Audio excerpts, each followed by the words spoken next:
So before starting, there is table of contents for you. This seems to be pretty big, but I'll try to make things simple for you. So as per the table of contents is concerned, first of all, we'll be doing types of taxes, brief overview of income tax planning, types of tax planning, objectives, precautions, limitations, then is tax avoidance, objectives and effects, tax evasion and its effects, difference between tax planning, tax avoidance and tax evasion, tax management, and at last we'll be doing difference between tax planning and tax management. Now, before coming to the main topic, we should know about taxes. So, what do you mean by tax? Tax क्या होता है? Tax is the compulsory payment made to the government.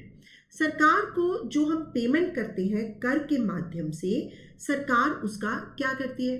सड़कें बनाती है, defence पर खर्चा करती है, हमारी safety, security, medical facilities, infrastructure facilities provide करने पे स्पेंड करती है. So this is our responsibility and moral duty to pay tax and that too in time. सो हमारा ये उत्तरदायित्व बनता है कि हम टैक्स पे करें और समय पर टैक्स पे करें. So now we are coming to important taxes in India. There are two important taxes in India. First one is direct taxes. Direct taxes में क्या आता है? Income tax. Now before coming to income tax, we should know about direct taxes. Direct taxes क्या होता है? Direct taxes is the taxes which is directly charged from the person who earns the income. जो income earn करता है, tax उसी पर लगता है. Burden of tax cannot be shifted. Indirect taxes हम burden of tax किसी दूसरे व्यक्ति पर शिफ्ट नहीं कर सकते. तो हमें जो टॉपिक करना है आज, tax planning, tax evasion, tax avoidance, tax management, that all is related to our income tax. Indirect taxes में आता है goods and service tax, central excise duty on petroleum products, custom duty, state excise duty on certain items, securities transaction tax. पर हमें जो topic आज करना है that is to be done as per, that is to be done according to, हम लोग कहते हैं direct taxes. That all comes under direct taxes. अब इसके साथ साथ आपको एक चीज और याद रखनी है. वो चीज क्या याद रखनी है? Article 265 of Indian constitution states that no tax shall be levied or collected in India except by the authority of law as sanctioned by the Constitution. And every tax which is to be charged in India, that has to be backed by the law passed by the Parliament at the state legislation or the state legislation. यानी जो भी हमारे taxes होते हैं, that all is passed by parliament. पर अभी तक आपको क्या याद रखना है कि we are doing direct taxes, और डायरेक्ट टैक्सेस में भी हम क्या कर रहे हैं? Income tax. सो अब इसके बाद हम करेंगे brief overview of income tax. हमें ये तो पता चल गया कि इनकम टैक्स जो है वो डायरेक्ट टैक्स है, and Indian constitution has empowered the central government to levy and collect income tax. तो इनकम टैक्स किसके अंतर्गत आता है? सेंट्रल गवर्नमेंट के अंतर्गत आता है. और हाईएस्ट अथॉरिटी कौन सी है जो रूल्स रेगुलेशंस बनाती है which is related to income tax? That is central board of direct taxes. क्या है? Central board of direct taxes, जिसे हम सीबीडीटी बोलते हैं. सीबीडीटी रूल्स रेगुलेशंस बनाती है which is related to income tax. अगर मैं इनकम टैक्स की बात करूं तो इनकम टैक्स में at present we are having 298 sections, various subsections and 14 schedules. फिर भी जब भी हम इनकम टैक्स पढ़ते हैं तो हम कहते हैं कि इनकम टैक्स के रेट्स चेंज हो जाते हैं, इसलिए आप सबको हर बार नई बुक लेनी पड़ती है. What is the reason behind that? Every year when budget is announced, finance minister provides finance bill, which provides for various rates of taxes, various amendments may be there, proposals may be added, subsections may be added. हर साल जब budget announce होता है तो finance minister finance bill देता है, जिसमें बहुत सारे रेट्स चेंज हो जाते हैं, बहुत सारे चेंजेस हो जाते हैं, अमेंडमेंट्स हो जाती हैं, सबसेक्शंस ऐड हो जाते हैं. तो फिर इस इनकम टैक्स एक्ट 1961 का क्या फायदा?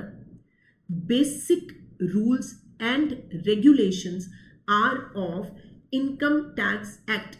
कब पास हुआ था? 1961. आपको याद रखना है कि income tax act was passed in 1961. हम जो भी करने वाले हैं that is according to income tax act 1961.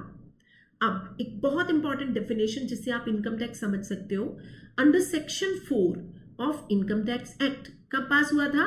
1961. Income tax is the tax on total income. Income tax is the tax on total income. अब मैं करती हूँ total income. Now what do you mean by total income then? Total income का मतलब होता है income from definite sources. ये definite sources कौन से होते हैं? Salary, income from house property, profit and gains from business and profession, capital gains and income from other sources.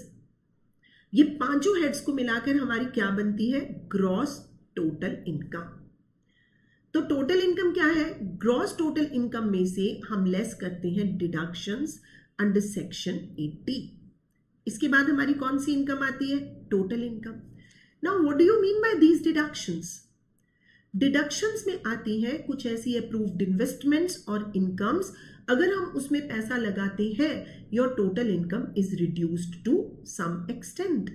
यानी हमारी जो ये डिडक्शंस है वो अप्रूव्ड है as per tax department is concern.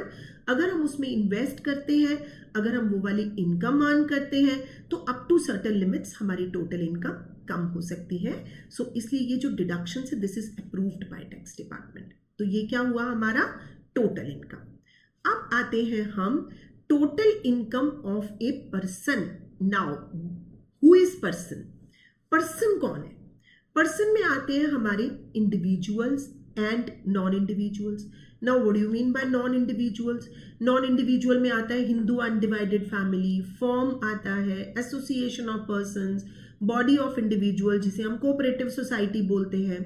इसमें हमारी लोकल अथॉरिटी आती है, कंपनी आती है और लास्ट में क्या आता है? आर्टिफिशियल जुरिडिकल पर्सन या स्टैट्यूटरी जुरिडिकल पर्सन. हिंदी में कहें तो वैधानिक कृत्रिम व्यक्ति. जो 6 कैटेगरीज में नहीं आता वो किस में आता है? लास्ट वाली कैटेगरी में. अब उसमें क्या आएगा? हमारी एनजीओज आ जाती है, हमारे क्लब्स आ जाते हैं, यूनिवर्सिटीज आ जाती हैं, कॉलेजेस आ जाती हैं, रिलीजियस ट्रस्ट आ जाते हैं. ये सब किस में आते हैं? पर्सन में. अब हम करते हैं the very very important point हमारा असेसी. असेसी कौन है? Assessee is a person who page the tax. करदाता कौन है? जो टैक्स पे करता है ऑफ हिज ओन और on behalf of another person. अपनी ओर से या किसी दूसरे व्यक्ति की ओर से टैक्स पे करता है. जैसे माइनर के बिहाफ पे उसके पेरेंट्स हो गए, फॉरेनर के बिहाफ पे अगर कोई एनआरआई है जिसने इंडिया में बिजनेस खोला है, एजेंट इन इंडिया. एम्प्लॉय के बिहाफ पर एम्प्लॉयर. अब आते हैं हम प्रीवियस ईयर. प्रीवियस ईयर क्या है? When income is earned by the assessee. जिस साल इनकम कमाई जाती है उसे हम क्या बोलते हैं? प्रीवियस ईयर या गत वर्ष.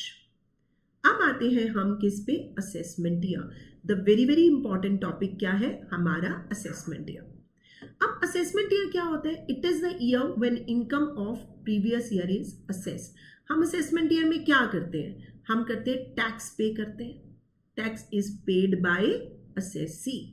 असेसी टैक्स पे करता है और उसके साथ साथ वो क्या करता है? ही फाइल्स इनकम टैक्स रिटर्न. वो इनकम टैक्स रिटर्न फाइल करता है. इनकम टैक्स रिटर्न क्या होता है? एक प्रेस्क्राइब्ड फॉर्म जिसमें हम अपनी टोटल इनकम और टैक्स लायबिलिटी की जो इंफॉर्मेशन है वो किसको देते हैं? इनकम टैक्स डिपार्टमेंट को देते हैं. राइट. अब जो रिटर्न हमने फाइल करी है the same return is checked by assessing officer in assessment year. तो असेसमेंट ईयर को अगर मैं इन शॉर्ट बोलूं तो असेसमेंट ईयर क्या है? इंफॉर्मेटरी.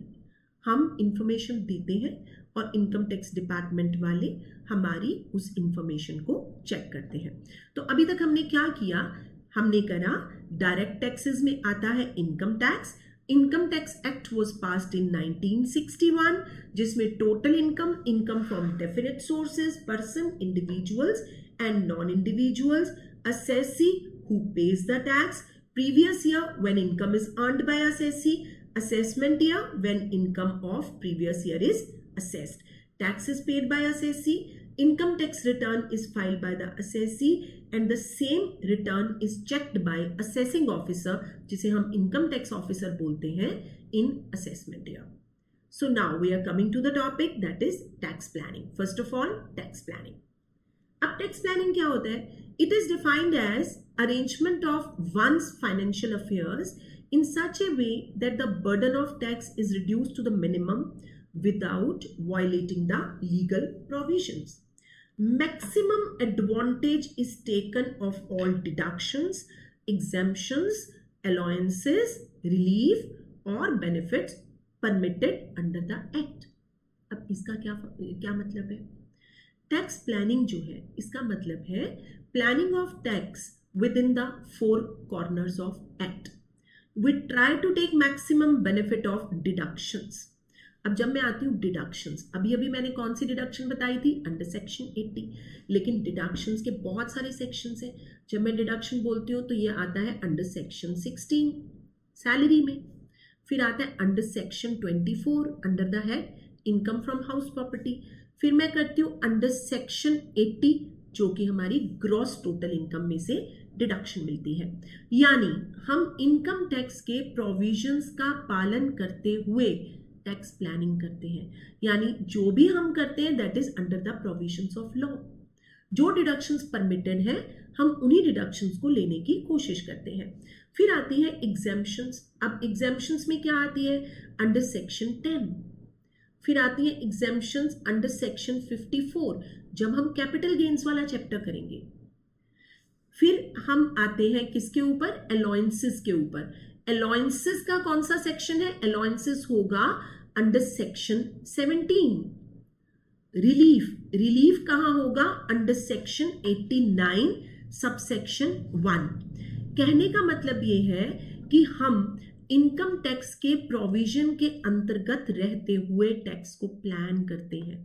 हम डिडक्शंस, एग्जेम्पशंस, अलाउंसेस इसकी प्रॉपर जानकारी रखते हैं और टैक्स प्लान करते हैं.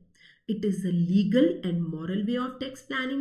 It complies all the arrangements by which tax laws are fully complied to reduce tax incidence. यानी हम कहते हैं कि इनकम टैक्स के प्रोविजंस के दायरे में रहते हुए हम टैक्स कम करने की कोशिश करते हैं. Tax planning should be done by keeping in view the true spirit of legislature. हमें जो कुछ भी करना है वो इनकम टैक्स के प्रोविजंस के अंतर्गत करना है. अब टैक्स प्लानिंग को बहुत अच्छे से हम समझ सकते हैं with the help of types of tax planning. Tax planning 3 तरह का होता है. Purposive planning. पर्पसिव प्लानिंग क्या होता है? Planning of tax having a particular objective in mind. Particular objective क्या है?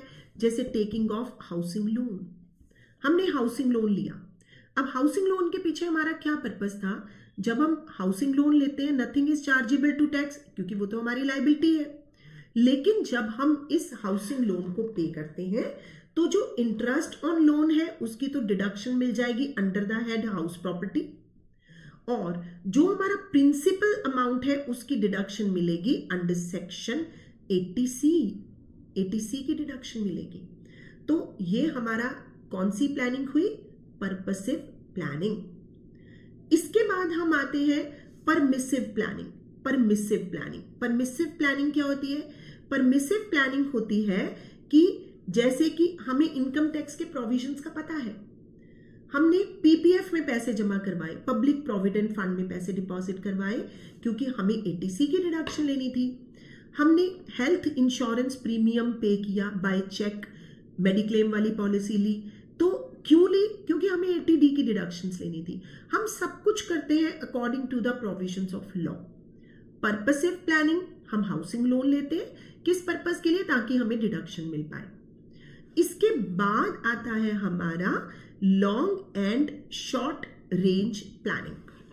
Planning done at the start कौन सी होएगी? Long range planning. And planning done at the last of fiscal year कौन सी planning है? Short range planning. तो ये था हमारा टाइप्स ऑफ टैक्स प्लानिंग। इसके बाद हम करेंगे tax planning objectives. Reduction in overall tax liability, economic stability, growth of economy, litigation minimisation.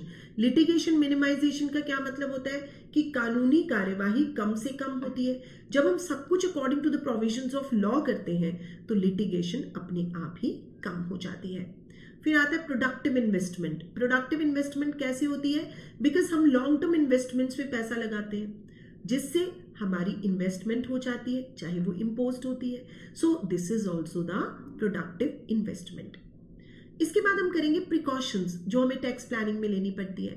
Tax planning requires analysis of tax implication of any decision involving finance, क्योंकि सारे के सारा जो decision है that is related to finance, तो इसीलिए जब हम टैक्स प्लानिंग करते हैं तो हमें सारे डिसीजन फाइनेंस से रिलेटेड है, इसका ध्यान रखना है।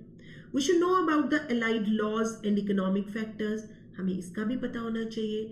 सारी डायरेक्ट टैक्स लॉज की जानकारी होनी चाहिए। And very important is that it should not be based on tax avoidance, जो हम आगे करने वाले हैं। इसके बाद आता है limitations. Assessee has to claim exemptions, deduction और relief before the assessment is completed. Tax पे करने से पहले हमें टैक्स प्लानिंग करनी है। When we are making tax planning, when we are doing tax planning, we should know about direct tax laws, Partnership Act, Companies Act. हमें इनकी भी जानकारी होनी चाहिए। Tax incentives are allowed on fulfillment of certain conditions. Sometimes it is very difficult to fulfill those conditions. हमें कुछ शर्तों को पूरा करना है, हमें हाउसिंग लोन लेना है, ठीक है। अगर हम हाउसिंग लोन लेते हैं तो अगर हाउसिंग लोन की फॉर्मेलिटीज पूरी नहीं हुई, we can not take the deduction. Similarly 80IB की डिडक्शन मिलती है अगर हम फैक्ट्री रूरल एरिया में खोलते हैं, लेकिन अगर सपोज हमारी सारी फॉर्मेलिटीज पूरी नहीं हुई, हमने फैक्ट्री अभी शुरू नहीं करी, तो we are not eligible to claim the deduction. तो ये था हमारा टैक्स प्लानिंग। अब हम इसके बाद करेंगे tax avoidance. Now what do you mean by tax avoidance? Tax avoidance is the art of dodging tax without breaking the law. It is used to describe every attempt by legal means to prevent or reduce tax liability by taking advantage of some provisions or lack of provisions in law. यानी tax avoidance में we try to take benefit of loopholes of law. Income tax के provisions में जो कमियां हैं, हम उन कमियों का फायदा लेने की कोशिश करते हैं. The very important example of tax avoidance, the very important example of tax avoidance क्या है हमारा? क्लबिंग ऑफ इनकम, जिसे मैंने नीचे लिखा है transfer of income without transfer of asset. Transfer of income without transfer of asset. जैसे हम एक एग्जाम्पल लेते हैं इसका, जैसे एच कौन है? Husband. H owns house property. H के नाम पर क्या है? हाउस प्रॉपर्टी है. वो क्या करता है? रेंट फ्रॉम हाउस प्रॉपर्टी किसके नाम पे ट्रांसफर कर देता है? अपनी स्पाउस के नाम पे ट्रांसफर कर देता है. अब इसका क्या फायदा होता है? इसका क्या फायदा होता है कि हस्बैंड के नाम पे टैक्स ज्यादा आ रहा है, जबकि स्पाउस की इनकम जो है वो मिनिमम एग्जेम्प्टेड लिमिट से भी कम है, यानी इनकम काफी कम है. तो अगर उसने रेंट शिफ्ट कर दिया तो 30% स्लैब में वो आ रहा था तो उसका टैक्स बच जाएगा.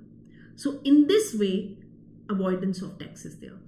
जबकि रूल क्या है? जो इनकम जो हाउस प्रॉपर्टी ओन करता है टैक्स उसी पे लगना चाहिए, लेकिन in order to avoid tax वो रेंट अपनी स्पाउस के नाम पे ट्रांसफर करता है. This is the case of tax avoidance. When traced a heavy penalty is charged, but this is the example of tax avoidance कि जब तक नहीं पता चलता उसने अपना टैक्स जो है वो बचा लिया. कैसे बचाया? By taking benefit of loopholes of law, यानी जो इनकम टैक्स के प्रोविजंस है उसका फायदा लेते हुए उसने टैक्स अवॉइडेंस की. अब मैं एक और एग्जांपल देती हूं, बहुत इंटरेस्टिंग एग्जांपल है. This is cross transfers. Now ये क्रॉस ट्रांसफर्स क्या है? ए एंड बी दोनों फ्रेंड्स हैं. ए गिफ्ट दे देता है बी की वाइफ को और बी किसको गिफ्ट दे देता है? ए की वाइफ को. Only in books. पैसे की कोई ट्रांजैक्शन, कोई गिफ्ट नहीं दिया गया. That is there only in books. तो ए गिफ्ट दे देता है बी की वाइफ को, बी गिफ्ट दे देता है ए की वाइफ को. These are cross transfers. This is also the example of tax avoidance. अगर हम बार बार ऐसा करते हैं, tax avoidance is very difficult to identify by income tax department, so a very heavy penalty is charged on such transfers. But this is the very important example of tax avoidance. यानी tax avoidance में हम क्या करते हैं, we try to take benefit of loopholes of law. Income tax के जो provisions है हम उसका फायदा लेने की कोशिश करते हैं.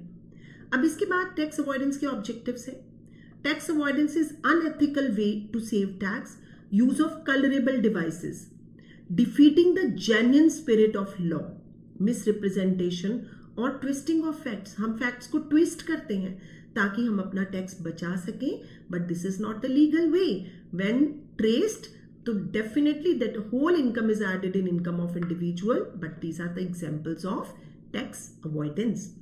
इसके बाद हम करते हैं इसके effects. Causes inflations, substantial loss of much needed public revenue, large hidden loss to community, leads to injustice and inequality, piling up mountains of black money.